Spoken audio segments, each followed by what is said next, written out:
Hello, my dear students. How are you? I hope you are fine. And you are warm welcome in my YouTube channel Advanced English by Sunil sir. This is my video of parts of speech. ये video आपके सामने हम parts of speech की ला रहे हैं, जिसको हिंदी में कहते हैं बेटा शब्द भेद। शायद है आपको जो पिछली वीडियो मेरी थी टेंसेस की थी, पहले बात से संबंधित भी टेंसेस की थी और कन्वर्सेशन सेंटेंसेस की भी थी। आई होप वो वीडियो आपको पसंद आई होगी। इसी प्रकार से आपके साथ हम बने रहेंगे और आपके लिए वीडियो लाते रहेंगे। जुड़े रहें आप मेरे साथ।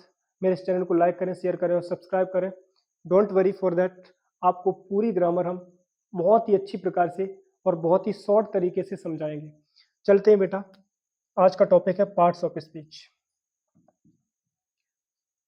पार्ट्स ऑफ स्पीच बेटा, इसको हिंदी में कहते हैं शब्द भेद। शब्द भेद, शब्द भेद का मतलब शब्दों के भेद। स्पीच को कहते हैं भाषा, मतलब कि जो भी आप बोलोगे इन चीजों का जरूरी जिक्र होगा उसमें। मतलब कि पार्ट्स ऑफ स्पीच बहुत ही अनिवार्य है, ये आएंगे ही आएंगे। ठीक है बेटा, ये 8 प्रकार के होते हैं। पहला noun, second pronoun, third verb, four adverb, 5 preposition, 6 conjunction, 7 noun pronoun verb adverb, बेटा एडजेक्टिव इसके बाद आएगा। Number 8 interjection. थोड़ा क्रम इधर उधर हो सकता है, नाउन प्रोनाउन वर्ब फिर एडवर्ब, उसके बाद आप एडजेक्टिव का भी यूज कर सकते हैं, प्रीपोजिशन कंजक्शन और इंटरजेक्शन। कुल मिला के ये 8 होते हैं। ठीक है, वो आपके सामने है। सबसे पहले बात करते हैं नाउन। नाउन क्या होता है, उसके बाद बात करेंगे प्रोनाउन की, फिर एडवर्ब, फिर प्रीपोजिशन, फिर conjunction, after that adjective and in the last interjection. सबसे पहले देखते हैं नाउन। अच्छा, नाउन क्या होता है? आप बेसिकली जो बच्चे छोटे होते हैं सबसे पहले नाउन का ही यूज करते हैं। नाउन क्या होता है? Noun is a naming word. ये एक नेमिंग वर्ड होता है। कहने का मतलब नेमिंग वर्ड का मतलब ये होता है कि इस संसार में जो भी है, याद रखना, कोई पूछे तो नाउन क्या होता है, संसार में जो भी आपको दिखे या जो ना दिखे सब कुछ नाउन है। इसके बाहर कुछ भी नहीं आ सकता है। इसकी डेफिनेशन कह सकते हैं, वैसे लोग क्या कहते हैं दूसरे प्रकार से, noun is the name of any person, place or thing। देखते हैं, noun is the name of any person place और थिंग। नाउन जो होता है वो किसी व्यक्ति, वस्तु या स्थान का नाम होता है। याद रखना, इसी में सब कुछ है। Noun is the name of any person, किसी व्यक्ति का नाम हो सकता है। व्यक्ति में सब कुछ आ जाता है, चाहे वो मैस्कुलाइन जेंडर में हो चाहे वो फेमिनाइन जेंडर में हो। प्लेस, स्थान में जहां भी आप जाओगे, दिल्ली, बंबई, आगरा, लखनऊ, किसी भी देश में, Iran, Tehran, Indonesia, Jakarta, Philippines, Manila, कुल मिला के जितने भी 193 देश हैं सब कुछ प्लेस में आ जाएंगे। थिंग, वस्तु। वस्तु का मतलब बेटा, मान लो कि जो भी आपको, जैसे ये मेरे पास मार्कर है, एक वस्तु में है। मैं ये शर्ट पहने हैं, वस्तु है। ये माइक लगाए हैं, वस्तु है। स्पेक्टाकल्स, वस्तु है। मतलब कि वस्तु, थिंग्स में हर चीज आ जाती है। यहाँ पे थिंग है, थिंग्स कर सकते हैं, हर चीज। मतलब कि जो भी इस संसार में आप लोग जैसे यूज कर रहे हो वो सब वस्तुएं में आती हैं, तो वो थिंग्स हो जाएगी। प्लेस, जहां आप रह रहे हो, हर स्थान दुनिया का जहां पे जो लोग रहते हैं वो सब प्लेस कहलाता है। पर्सन, प्लेस में कौन रहेंगे? पर्सन रहेंगे, चाहे वो कौन सा भी जेंडर हो, मैस्कुलिन हो चाहे फेमिनाइन हो। और दूसरी भाषा में क्या कहते हैं? Noun is a naming word. यदि ये डेफिनेशन आपको याद ना हो तो सिंपल डेफिनेशन है, noun is a naming word. ये किसी भी व्यक्ति, वस्तु या स्थान का नाम हो सकता है। ठीक है, अब इसमें जैसे मैंने कहा, नाउन में राम, श्याम, सीता, गीता, ये सब जितने भी आप नाम लिखोगे ये सबको क्या है? एक नाउन है। ठीक है, उसके बाद चलते प्रोनाउन पे। एक एक करके समझते हैं।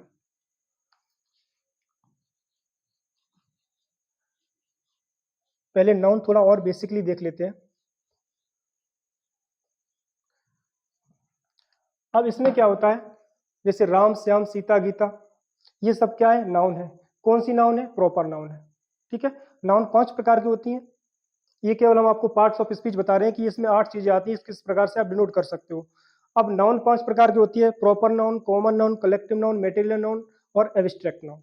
ठीक है, अब नाउन आपको समझ में आ गई होगी कि जो भी आपको दिख रहा है वो सब कुछ क्या है बेटा, नाउन है, इसके बाहर कुछ भी नहीं आ सकता है। उसके बाद नंबर 2 चलते हैं, प्रोनाउन। प्रोनाउन प्रोनाउन क्या होता है, कह सकते हैं pronoun is a that word. Pronoun एक वह शब्द होता है which used for a noun is called pronoun. याद रखना बेटा, प्रोनाउन क्या होता है, pronoun is a that word. Pronoun एक वह शब्द होता है विच यूज्ड, जो प्रयोग किया जाता है, किसके लिए, फॉर अ नाउन, एक नाउन के लिए, इज कॉल्ड प्रोनाउन। वो सब क्या कहलाते हैं बेटा, प्रोनाउन कहलाते हैं। अब इसको एग्जांपल में देखेंगे। जैसे जैसे मैंने कहा he, she, it, they, I, we. He, she, it, they, I, we, ये बेटा सब क्या है, प्रोनाउन है। मतलब कि नाउन से ही निकलते हैं। जैसे मैंने कहा राम एक लड़का है, राम के लिए किसका प्रयोग करेंगे, ही प्रोनाउन का। सीता लड़की है, सी का प्रयोग करेंगे। कोई निर्जीव चीज है, इट का प्रयोग करेंगे। बहुत सारे लोग हैं, बहुत सारी चीजें हैं, प्लूरल है, दे का प्रयोग करेंगे। और मैं के लिए, जब कोई व्यक्ति खुद के लिए कुछ कहता है वो आई का प्रयोग करता है। जब बहुत सारे लोग होते हैं वो अपने लिए बी का प्रयोग करते हैं। तो ये सब प्रोनाउन है। एक एग्जांपल से बेटा समझते हैं। प्रोनाउन बेसिकली 11 प्रकार के होते हैं। हर एक वीडियो में आपको अलग अलग समझाएंगे, केवल ये पार्ट ऑफ स्पीच आपको ये समझाते हैं कि इनकी डेफिनेशन क्या होती है, उसमें क्या क्या आ सकता है। अब इसमें देखते हैं, जैसे मैंने एग्जांपल लिया, Ram is a good boy. Ram एक अच्छा लड़का है। He is very intelligent. Intelligent समझते हैं। Ram is a good boy, Ram एक अच्छा लड़का है। ही इज वेरी इंटेलिजेंट, वह बहुत इंटेलिजेंट है, मतलब बुद्धिमान है। तो बुद्धिमान है कौन, राम है। तो राम के लिए ही मैंने ही प्रोनाउन का प्रयोग किया है। अब याद रखना, अच्छा ये प्रोनाउन यूज किस लिए किए जाते हैं, क्यों किए जाते हैं। भाई यहाँ पे हम ये भी लिख सकते थे, Ram is a good boy, Ram एक अच्छा लड़का है। Ram is very intelligent, Ram बहुत विद्वान है। लेकिन हमने ही का प्रयोग क्यों किया है, हमने ही का प्रयोग प्रोनाउन के रूप में इसलिए किया है कि एक शब्द की रिपीटिशन रोकने के लिए। मतलब कोई शब्द जब बार बार यूज होता है तो उस वाक्य की शोभा चली जाती है। जब वाक्य की शोभा ना जाए, इसीलिए हम प्रोनाउन का प्रयोग करते हैं। मान लो हम ये कह सकते हैं, Ram is a good boy, Ram is very intelligent, Ram is going to home, Ram is eating food. तो कहने का मतलब बार बार राम आएगा। तो राम की रिपीटिशन को रोकने के लिए, उस नाउन की बारंबारता को रोकने के लिए ही हम किसका प्रयोग करते हैं बेटा, प्रोनाउन का।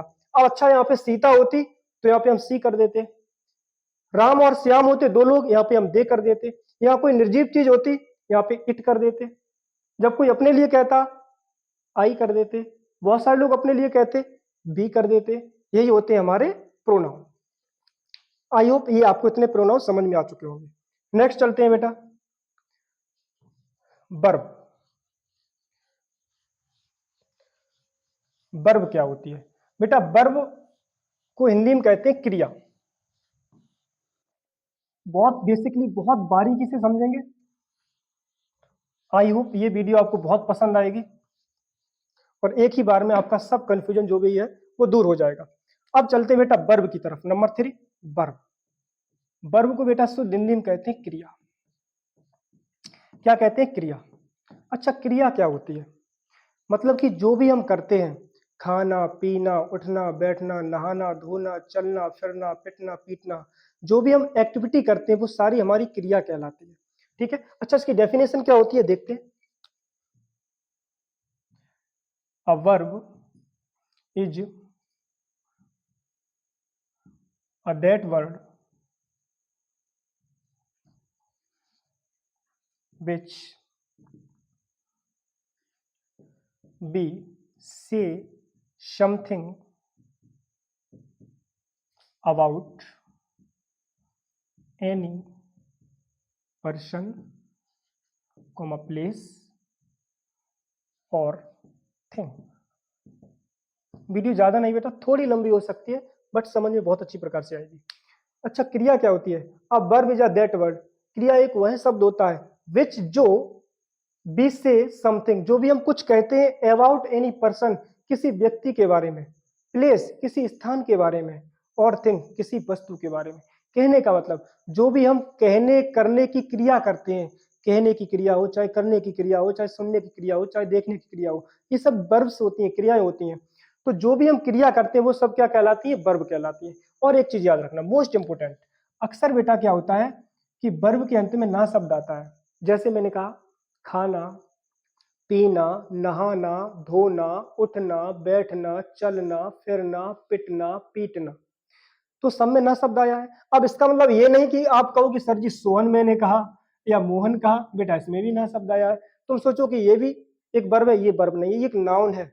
नाउन में भी ना शब्द आ सकता, कोई बड़ी बात नहीं है, आता ही है। तो इसका मतलब ये नाउन है, वर्ब नहीं है। वर्ब का मतलब जो क्रियाकलाप होते हैं उसे कहते हैं वर्ब, मतलब एक्शन वर्ड आना चाहिए, उसे कहते हैं वर्ब। अब इसमें हम क्या कह सकते हैं इंग्लिश में? अब एग्जांपल जैसे मैंने कहा कम, आना, गो जाना, फिर मैंने कहा बाथ स्नान करना, फिर मैंने कहा वॉक टहलना, फिर मैंने कहा स्लीप सोना, फिर मैंने कहा अवेक जागना, फिर मैंने कहा लिसन सुनना, फिर मैंने कहा डू करना, फिर मैंने कहा डांस नाचना, फिर मैंने कहा प्रिपेयर तैयार करना, फिर मैंने कहा ईट खाना, ईटीसी।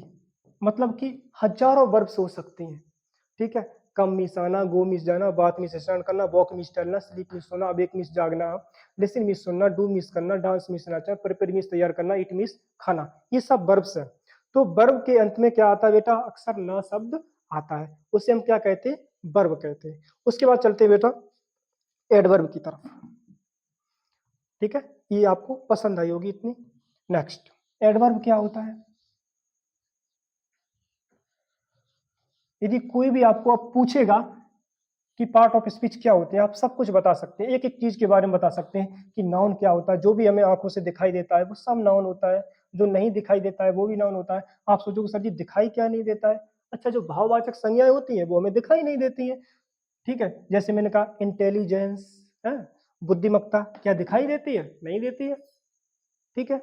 मैंने कहा यूथ युवावस्था, मैंने कहा इंटेलिजेंस, फिर मैंने कहा फूलिशनेस, ठीक है? मतलब जो चीजें दिखाई नहीं देती हैं, जैसे मैंने कहा डेथ मृत्यु दिखाई देती है, पीस शांति दिखाई देती है, लव प्रेम दिखाई देता है, फिर मैंने कहा हेट नफरत दिखाई देती है, हम महसूस करते हैं। अब इसको हम ये नहीं कर सकते हैं कि अच्छा नफरत कर रहे हो, कितनी कर रहे हो भाई? 1 किलो कर रहे हो, 2 किलो कर रहे हैं? लव प्रेम कर रहे हो, कितना कर रहे हो? 1 किलो 2 किलो। अच्छा, इसका रंग कैसा होता है? काला पीला नीला गोरा, कुछ पता है नहीं है। तो एब्स्ट्रैक्ट नाउन ऐसे भी कह सकते हैं, a noun which we can not see, we can not touch, we can not measurement, we can only feel is called abstract noun. जिसको केवल हम न छू सकें, ना हम उसको देख सकें, ना हम उसको मेजरमेंट कर सकें, केवल हम अनुभव कर सकें, उसे क्या कहते हैं? Abstract noun. जब नाउन का टॉपिक आएगा एक एक करके हम पूरा समझाएंगे, ठीक है? अब अच्छा वर्ब हो गई है, नंबर 4 चलते हैं, एडवर्ब। एडवर्ब मीन्स होता है बेटा क्रिया विशेषण, क्रिया विशेषण मतलब कि क्रिया की विशेषता बताने वाले शब्दों को बेटा कहते हैं एडवर्ब। अच्छा, इसकी डेफिनेशन क्या होगी? An adverb is a that word, an adverb is a that word which qualifies a verb adverb and adjective. An adverb is that word which qualifies a verb. एक ये वर्ब को qualify करता है, मतलब verb की विशेषता बताता है। एडवर्ब की भी बता सकता है, एडजेक्टिव की भी बता सकता है, और दूसरे एडवर्ब की भी बता सकता है। ठीक है, इज कॉल्ड एडवर्ब। क्या कहलाता है बेटा? Adverb. An adverb is that word. एक एडवर्ब वह शब्द होता है, क्रिया विशेषण वह शब्द होता है विच क्वालिफाइज अ वर्ब, जो वर्ब की विशेषता बताता है। एडवर्ब किसी क्रिया विशेषण की भी विशेषता बताता है। एन एडजेक्टिव और विशेषण की विशेषता बताता है। Is called adverb. क्या कहलाता है? एडवर्ब। एडवर्ब को हिंदी में कहते हैं ये क्रिया विशेषण, जो क्रिया की विशेषता बताए उसे क्या कहते हैं? एडवर्ब। अच्छा बेटा, इसके एग्जाम्पल देखते हैं। जैसे में मैंने कहा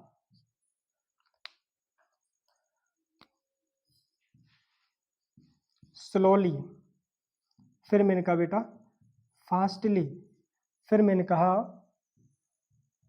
नियरली, फिर मैंने कहा प्रॉपरली, उसके बाद मैंने कहा slowly, fastly, nearly, properly, softly, फिर मैंने कहा ब्यूटीफुली। ठीक है, ईटीसी ऐसे ही समझ लो। स्लोली धीमे धीमे, वर्ब की विशेषता है, कोई जाता है तो जाने की विशेषता है धीरे धीरे। फास्टली तेजी से, नियरली बिल्कुल पास में, प्रॉपरली प्रॉपरली मतलब कि ठीक प्रकार से, सॉफ्टली बहुत ही कोमलता से, ब्यूटीफुली बहुत ही सुंदर रूप से। अच्छा, इसमें एक चीज और देखना। अच्छा, एडवर्ब बनती कैसे है? याद रखना, adjective plus L Y equal to adverb. Adjective plus L Y equal to adverb, मतलब कि एडजेक्टिव में यदि हम एल वाई लगा देंगे तो बन जाएगा वो हमारा एडवर्ब। ठीक है, अब कैसे ये भी समझो।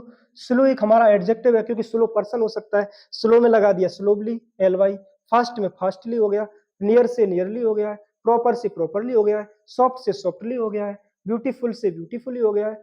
अक्सर क्या होता है कि एडजेक्टिव में जब एल वाई लगा देते हैं तो बेटा वो बन जाता है एडवर्ब। अच्छा, छोटा सा एग्जाम्पल भी देखते हैं बेटा। जैसे मैंने कहा सीता रन्स फास्टली। ठीक है, सीता रन्स, सीता दौड़ती है कैसे? फास्टली, बहुत तेजी से। अब रन की विशेषता बता रहा है, तो रन क्या है? वर्ब है, तो वर्ब की विशेषता कौन बताता है? एडवर्ब। तो फास्टली क्या हो गया है? एडवर्ब। ये याद रखना, यदि यहाँ पे हम ऐसे करते हैं कि सीता रन्स फास्ट, गलत हो जाएगा। क्यों? फास्ट एक एडजेक्टिव है। ठीक है, वो एडजेक्टिव हमेशा नाउन की विशेषता बताता है, एडजेक्टिव वर्ब की विशेषता नहीं बताता है। वर्ब की विशेषता कौन बताता है? एडवर्ब। ठीक है, तो सीता रन्स, रन मीन्स होता दौड़ना, तो दौड़ने की विशेषता क्या है? फास्टली, वो तेजी से दौड़ रही है। ठीक है, तो सीता रन्स फास्टली, सीता तेजी से दौड़ती है, तो यहाँ पे रन्स की विशेषता बता रहा है फास्टली, तो ये हमारा हो गया एडवर्ब। ठीक है, एडवर्ब भी आपके 9-10 प्रकार के होते हैं, वो भी समझाएंगे। जैसे ये फास्टली कौन सा एडवर्ब है? उसकी दौड़ने की विशेषता है, तो एडवर्ब ऑफ मैनर हो गया। तो जो भी जितने भी एडवर्ब है वो आपको हम सब एक एक करके वीडियो में समझाएंगे। ठीक है, लेकिन ये हो गया एडवर्ब। नेक्स्ट चलते हैं, एडजेक्टिव पे चलते हैं। अलग अलग सबकी वीडियो लाएंगे, उसमें समझ में आएगा आपको एक एक करके। ये पार्ट ऑफ स्पीच सबको हम एक बार में पहले समझा रहे हैं एक वीडियो में, उसके बाद में सबकी अलग अलग एक एक वीडियो लाएंगे।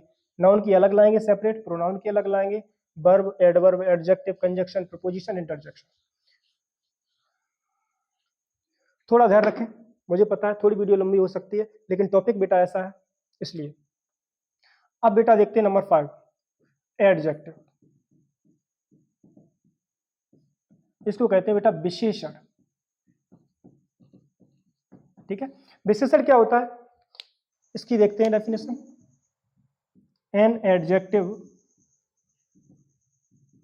Is a that word which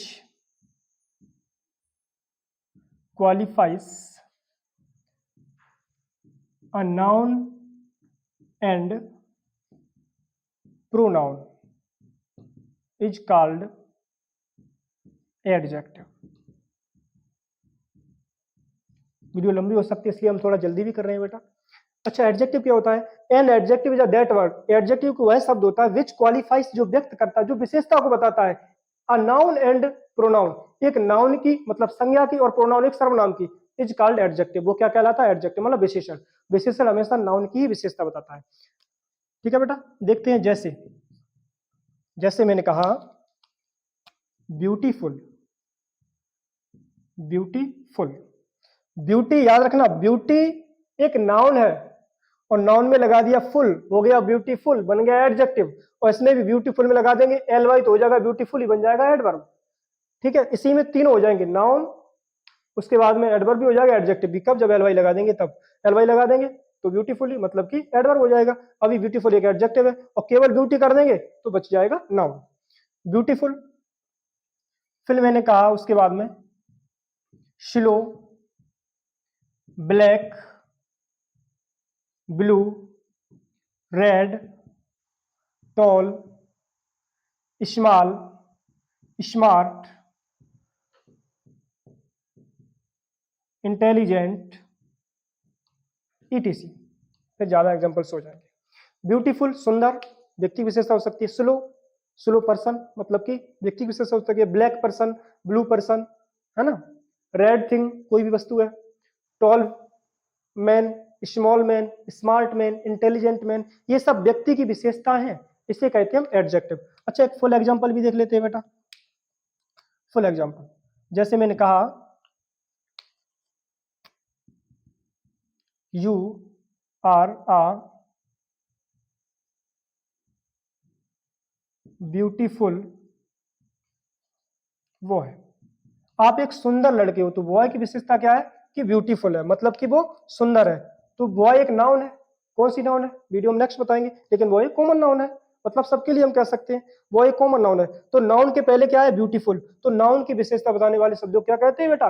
adjective कहते हैं। तो यहाँ पे ब्यूटीफुल क्या हो गया? एडजेक्टिव हो गया। ठीक है, इसी प्रकार से you are a tall boy, smart boy, intelligent boy, आप लिख सकते हो, देयर इज नो प्रॉब्लम। ठीक है, तो ये हो गया बेटा एडजेक्टिव। उसके बाद चलते बेटा नेक्स्ट,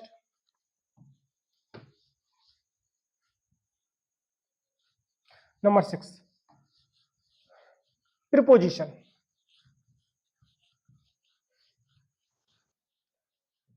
नंबर 6 चलते हैं बेटा, preposition.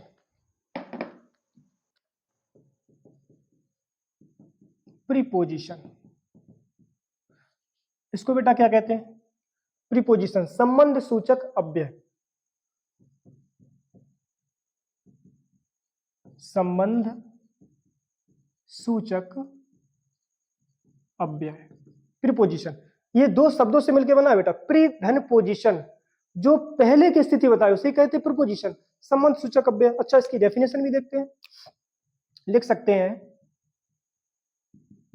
Preposition is a that word which comes before a noun and pronoun. Preposition is that word which comes before a noun and pronoun, and to show the relation with other words in the sentences is called preposition. थोड़ी definition long है but समझने का प्रयास करें बेटा। देखा, preposition is a that word, preposition एक वह शब्द है which comes before a noun and pronoun, जो किसी नाउन यानी कि संज्ञा और सर्वनाम से पहले आता है, and to show the relation with other words, और दूसरे शब्दों के साथ अपना संबंध स्थापित करता। कहां? इन द सेंटेंसेस, वाक्यों में, इज कॉल्ड प्रीपोजिशन, उसे हम प्रीपोजिशन कहते हैं। मतलब कि ये नाउन प्रोनाउन से पहले आएगा और संबंध दूसरे शब्दों के साथ वाक्य में दिखाएगा, उसे हम क्या कहेंगे? प्रीपोजिशन कहेंगे। अच्छा, ये होता क्या है? एग्जाम्पल में देखते हैं। जैसे मैंने कहा बट एंड, ठीक है, बट एंड ईटीसी, मतलब कि बट है, एंड है, और भी लिख सकते हो, जैसे ओवर है, बिलो है, but and over below, beneath है, उसके बाद में ऑन है, अपॉन है, बिसाइड है, बिसाइड्स है, आफ्टर है, बिफोर है। बहुत सारी प्रोपोजिशंस है। But, and, over, below, beneath, on, upon, beside, besides, after, before, है ना, इनटू, ठीक है, ईटीसी। अब ये सब क्या है बेटा? प्रोपोजिशंस। एक लॉन्ग एग्जांपल भी देखते हैं। एग्जांपल जैसे मैंने कहा, मैंने अपना ही मार्क जैसे एग्जांपल ले लिया, आई, जैसे मैंने कहा दिस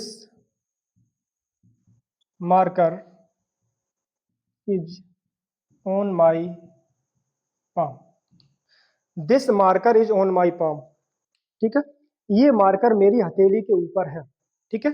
याद रखना, ऑन प्रोपोजिशन कब आता है? जब दो नाउन्स, जैसे मैंने कहा ये रहा मेरी पाम, हथेली, ये रहा है मार्कर, ठीक है। हम क्या करेंगे? जब नॉन फिजिकली टच हो रही हो, जब एक चीज दूसरी के ऊपर हो, फिजिकली टच हो, वहां पे ऑन का प्रयोग करते हैं। जैसे मैंने कहा this marker is my, this marker is on my palm, ये मार्कर मेरी हथेली के ऊपर है। This marker is on my palm, palm means होती है बेटा हथेली। अब मार्कर हथेली के ऊपर है तो मार्कर हथेली से टच कर रहा है, हथेली के कहाँ है? ऊपर है, टच कर रहा है। यदि मैंने मान लो यहां से हथेली हटा दी तो मार्कर नीचे आ जाएगा। अब क्या है? This marker is on my palm, palm से पहले क्या आया है? माई पाम से ऑन, तो ऑन क्या है बेटा? प्रीपोजिशन है, ठीक है। मैंने कहा प्रीपोजिशन किसी नाउन से ले आती है, माई पाम के पहले ऑन आए, प्रीपोजिशन है। और सेंटेंस में दूसरे शब्दों के साथ में अपना संबंध स्थापित करती है। अच्छा, ऊपर है क्या? ये मार्कर है, तो मार्कर का संबंध मेरी हथेली से है, क्योंकि यदि हथेली को हटा देंगे मार्कर नीचे आ जाएगा, ठीक है। और हथेली का संबंध मार्कर से भी है, मार्कर का संबंध हथेली से भी है, क्योंकि हथेली के ऊपर से मार्कर हटा लेंगे तो हथेली के ऊपर क्या बचेगा? मार्कर तो है नहीं। तो कहने का मतलब ये एक नाउन से पहले आता है और सेंटेंस में दूसरे शब्दों के साथ में अपना संबंध स्थापित करता है, उसे हम कहते हैं प्रीपोजिशन, ठीक है, संबंध सूचक अव्यय। नेक्स्ट बेटा, नंबर 7, कंजक्शन। बस दो और बचे, कंजक्शन और इंटरजेक्शन, ठीक है। थोड़ा धैर्य रखें, ज्यादा नहीं, बस थोड़ा 2-4 मिनट और। हम भी थोड़ी जल्दी कोशिश कर रहे हैं कि जल्दी खत्म हो जाए, क्योंकि टॉपिक ही थोड़ा लॉन्ग है, शॉर्ट में कोशिश कर रहे हैं, ठीक है बेटा। देखते हैं नंबर 7, कंजक्शन। कंजक्शन को बेटा हिंदी में कहते हैं संयोजक। अच्छा, ये क्या होता है संयोजक? जो जोड़ने का कार्य करे। अच्छा, इसकी डेफिनेशन क्या होती है? A conjunction is a that word. Conjunction एक वह शब्द होता है, कौन सा शब्द होता है? विच joins two words, comma, two sentences, sentences, two sentences, comma, two clauses, clauses. Conjunction is a that word which joins, जो जोड़ता है, टू वर्ड्स, दो शब्दों को, टू सेंटेंसेस, दो वाक्यों को, टू क्लाउजेज, दो क्लाउजेज मतलब उपवाक्य को, उसे हम क्या कहते हैं? Is called conjunction, is called conjunction, उसे हम संयोजक कहते हैं। अच्छा, ये लेटर्स को भी जोड़ सकता है, A and B, C and D, ऐसे करके, ठीक है। मतलब कि कंजक्शन, अच्छा इसको समझते हैं। कंजक्शन मतलब जंक्शन। अच्छा, जंक्शन क्या होता है? जहां पे आपने देखा होगा जंक्शन होता है, ट्रेन की पटरी एक दूसरे से जुड़ी होती है ना, बहुत सारी, इधर से भी एक निकलती है उधर से भी निकलती है, उसे क्या कहते हैं? जंक्शन। तो उसी से बना है कंजक्शन, संयोजक, जो जोड़ने का कार्य करता है, उसे क्या कहते हैं? कंजक्शन। किसको जोड़ता है? Conjunction is that word which joins two words, दो शब्दों को जोड़ सकता है, टू सेंटेंसेस, दो वाक्यों को, टू क्लाउजेज, दो उपवाक्यों को, इज कॉल्ड कंजक्शन। क्या कहते हैं? कंजक्शन। जैसे मैंने एग्जांपल लिया बेटा,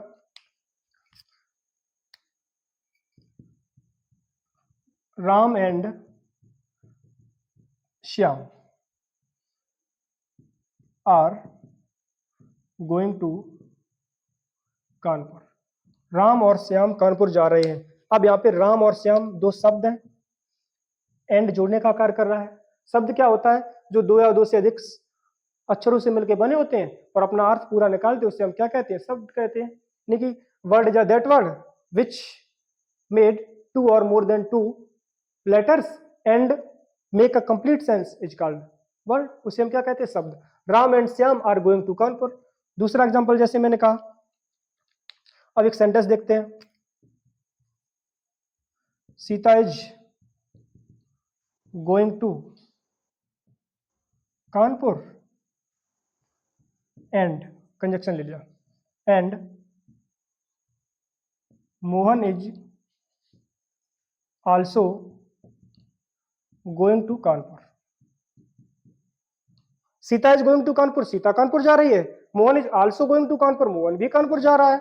अब इसमें एक ये सेंटेंस हो गया, Sita is going to Kanpur, and लगा दिया।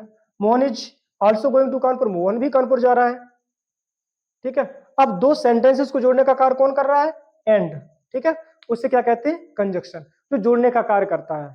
ठीक है, चाहे दो शब्द हो सकते हैं, दो सेंटेंस हो सकते हैं, दो क्लाउजेज हो सकती हैं, दो लेटर्स यानी कि अक्षर भी हो सकते हैं। ठीक है, उसे हम क्या कहते हैं? कंजक्शन, मतलब संयोजक। नेक्स्ट बेटा नंबर 8 लास्ट है, इंटरजेक्शन।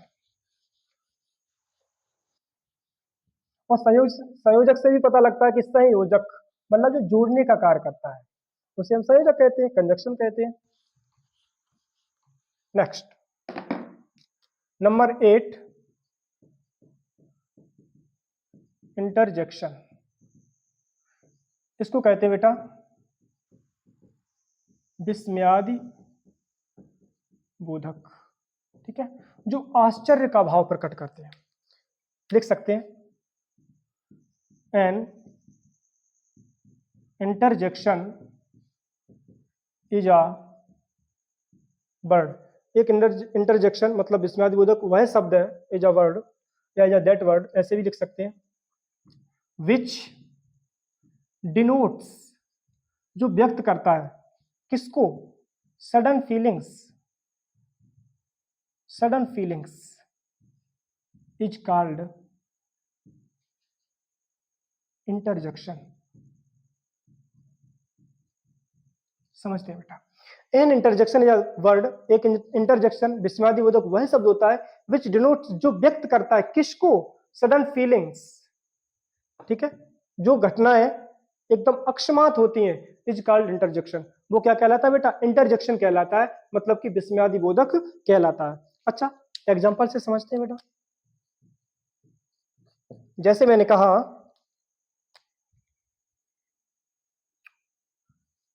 वाह यू आर ग्रेट, वाह यू आर ग्रेट, वाह का प्रयोग किया मैंने। ठीक है, एकदम अचानक से मैंने कहा वाह यू आर ग्रेट, अरे वाह आप महान हो। नेक्स्ट मैंने कहा rah we have won the match, hurrah we have won the match. Hurrah एक खुशी की फीलिंग्स को व्यक्त कर रहा है, hurrah we have won the match, अरे वाह मैंने मैच जीत लिया है। वैसे एक सौरों की भी फीलिंग्स देखते हैं, alas, alas I have ruined, अरे मैं तो बर्बाद हो गया। ठीक है, मैं तो बर्बाद हो गया। ये यहाँ पे दुखी की फीलिंग्स व्यक्त करता है। ये क्या होता है? इंटरजेक्शन, विस्मयादि बोधक। याद रखना, जब कोई एकदम हम सडनली कहते हैं, अब जैसे अचानक कैसे कह सकते हैं, इसको एक्सक्लामेटरी में व्यक्त कर भी कर सकते हैं, मतलब विस्मयादि बोधक। जैसे मैंने कहा राम घर जाता है, राम घर जाता है, राम घर जाता है, या सीमा पाकिस्तान गई, सीमा पाकिस्तान गई, सीमा पाकिस्तान गई। मतलब कि जब हम एकदम सरप्राइज होके कुछ कहते हैं, वही बेटा होता है हमारा इंटरजेक्शन। ठीक है, तो इंटरजेक्शन क्या होता है? विस्मयादि बोधक, मतलब कि जो एकदम सडन फीलिंग्स को व्यक्त करते हैं, उसे क्या कहते हैं? इंटरजेक्शन। आई होप ये वीडियो आपको पसंद आई होगी। मेरे साथ बने रहें, मेरे इस चैनल को लाइक करें, शेयर करें, सब्सक्राइब करें, और मेरे साथ आप लोग बने रहेंगे, ये मैं वादा आपसे करता हूं कि मैं आपको ग्रामर पूरी अच्छी प्रकार से सिखा के ही रहेंगे। एक आपके लिए छोटा सा मोटिवेशन है, शायद उससे आप इंस्पायर होगे। बहुत छोटा सा मोटिवेशन है, जैसे मैंने कहा, मेहनत इतनी खामोशी से करो, मेहनत इतनी खामोशी से करो कि सफलता शोर मचा दे, सफलता शोर मचा दे। जुड़े रहिए मेरे साथ, मेरे चैनल को भी लाइक करें, शेयर करें और सब्सक्राइब करें। चलते हैं, मिलते हैं नेक्स्ट वीडियो में, तब तक के लिए टेक केयर, बाय बाय।